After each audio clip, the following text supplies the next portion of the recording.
our short lifetimes, how we communicate with each other has changed drastically. I remember in middle school, I had all of my best friends' phone numbers memorized so I could call them whenever I wanted on my house phone. Heck, I didn't even get a cell phone until I was 16, and I was not allowed to text at all. My brother, who's 6 years younger than me, got one when he was 12, and he's allowed to text to his heart's desire. So you have to wonder, how has this explosion of technology changed how we communicate with each other in our everyday language?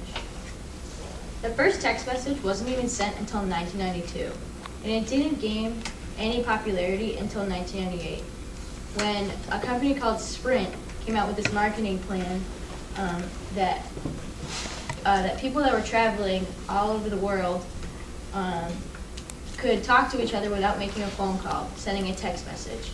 And then when they came back to the US, they were like, why do I have to keep making phone calls? Why can't I just text them?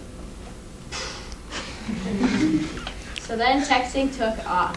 And with the increased use of cell phones and later smartphones in the mid-2000s, texting took over as the main form of communication.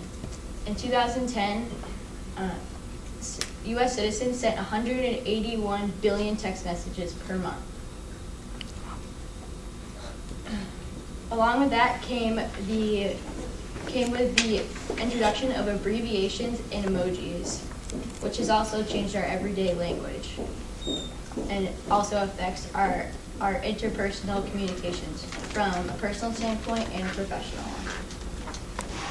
So where has this texting group brought us in society? It has led to people running into each other while texting. Yes, I'm guilty of this, and I've gotten yelled at and gotten dirty looks, but I'm sure we're all guilty of this at some point. Anyway, more importantly, it has led to people missing social cues, nonverbal cues, and bypassing emotional and uncomfortable encounters. In patient care, communication is a large part of effective and beneficial treatment. The way we communicate with our patients makes a big impact on the relationships we build with them. We want our patients to trust us, right? So how is texting and being sucked into technology affect our communication? It seems in today's society, like I said before, we miss these nonverbal and social cues. We are too into our technology that we don't practice our social skills as much as before texting became popular. Hence, the name of our talk, Making Personal Encounters Awkward Since 1992. This can affect our professional behavior when it comes to encounters with our patients. Because social and communication skills are out of practice, we may come across as unprofessional to our patients without even knowing it. Like I said before, effective communication is a big part of building relationships with our patients. In a systematic review, they looked at the Patient-Centered Communication and Therapeutic Alliance. The article states that interaction styles that showed positive large correlations with Therapeutic Alliance were those factors that help clinicians engage more with patients by listening to what they have to say, asking questions, and showing sensitivity to their emotional concerns. Sounds easy, right? No big deal. But in reality, this is hard for some people to do because of decreased time spent face-to-face. Effective communication is essential in patient care and is a skill we must all practice for not only the good of our patients, but for the good of ourselves and our personal encounters outside the clinic. So texting and electronic communication has really become so integrated into our society that it's gotten to the point where we can't just say, oh, I had a conversation with someone, because there's no way to tell if it was an email conversation, a text conversation, or any sort of face-to-face encounter. So they all exist. They're all used in parallel with each other. There's no way to really specify unless you actually say, hey, I texted someone, or hey, I had an actual, face-to-face encounter with someone today.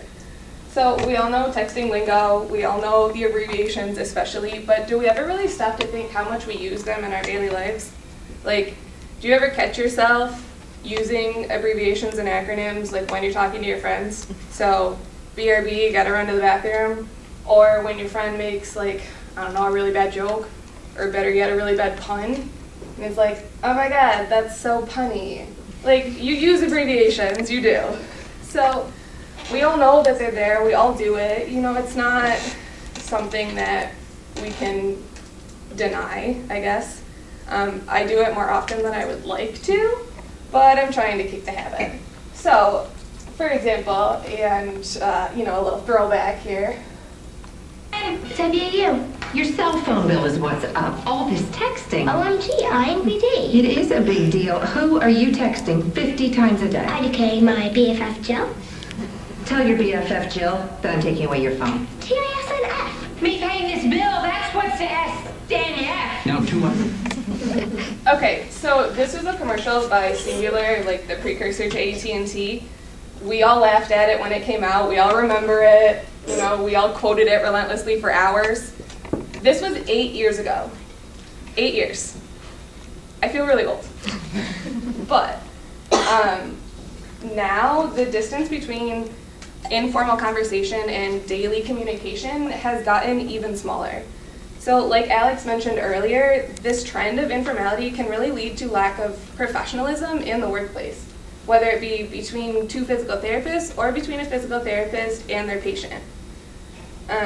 That being said, people also interpret abbreviations differently. So there's no universal code for abbreviations and acronyms. Just as different people use different phrases in different parts of the country, different acronyms and abbreviations are used everywhere by everyone all the time. If you think about it, between Clinical 1 and Clinical 2, you probably saw some differences in abbreviations used between those two clinicals, and we're just starting in this field. So, LBP. We all know that this stands for low back pain, but I swear I'm not the only one that thought this stood for low blood pressure for like a really long time. Because it did. The point is, the more we use text speak and abbreviations, the more used to it we get, for better or for worse. So we have to wonder, where does this leave us as one of the first generations to be affected by the increasing popularity of texting? Like we just previously said, the increase in popularity of texting has had many negative effects. But there's also positive effects that have come from texting. Research shows that reading and language development skills have improved in younger generations since texting has originated. In addition, the text messaging's sense of ease, low cost, and mobility has had a huge impact on our increasing busy lives and our sense of connectedness to others around us. Lastly, texting has had beneficial effects for individuals who are introverted. These individuals say that texting has allowed them to express their thoughts, beliefs, and personalities more clearly and in a way that they feel more comfortable. But ultimately, texting has began to build a wall between effective communication and our face-to-face conversations. What we need to do as individuals is create a bridge between being glued to our phones and having no phones at all.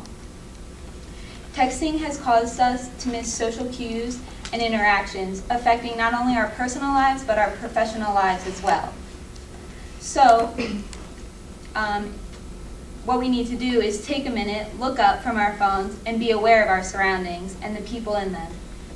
Texting has caused us to become evasive, self-centered, and oblivious to all the things that are occurring around us, causing us to miss these social cues and interactions that can directly affect our personal relationships and our professional relationships as well. In a study done at UCLA, research showed that 93% of communication is nonverbal, that including body language and tone. That leaves only 7% of what is communicated to be actual words.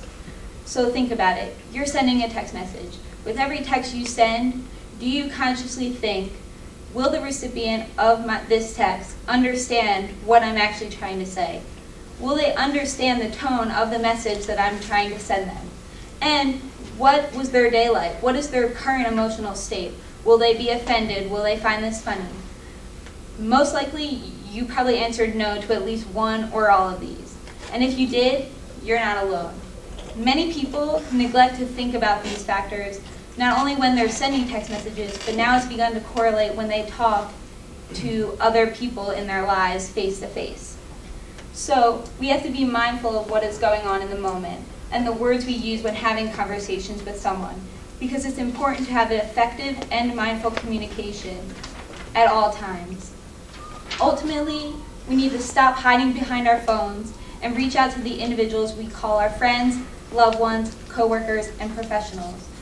This may be hard for us because it puts us at a more vulnerable and intimate situation, but it's a lot more real.